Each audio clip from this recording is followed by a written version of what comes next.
Au pied de la chapelle Notre-Dame de la Mer, un squelette, peut-être un enfant qui arpentait les rues phocéennes au XVIIe siècle, ou un paysan du bas Moyen-Âge.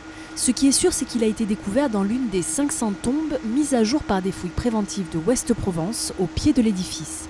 Des sépultures allant du XIIe au XVIIIe siècle et qui font de ce lieu un site unique sur le plan archéologique. Sa chronologie, qui est très étendue, sur plusieurs siècles d'occupation.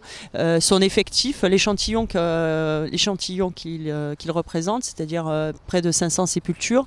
Donc il faut savoir que 500 sépultures, vu qu'il y a parfois plusieurs individus inhumés dans une même sépulture, ça va nous amener à près d'1 millier d'individus. Soit l'une des collections les plus importantes de la région PACA. Depuis juin 2012, ce chantier est installé dans le cadre d'une prochaine restauration des lieux. Et pour déterrer les secrets les plus profondément enfouis, plusieurs étapes de travail, un premier décapage à la pelle mécanique, un second nettoyage pour repérer les structures du site, puis les fouilles précises des sépultures commencent avec photos et prélèvements.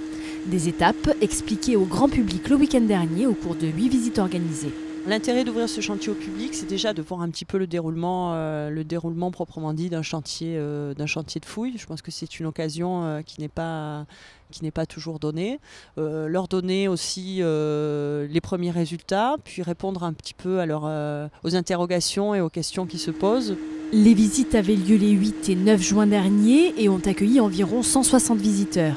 Les fouilles se terminent quant à elles aujourd'hui pour laisser place aux travaux de restauration de la chapelle.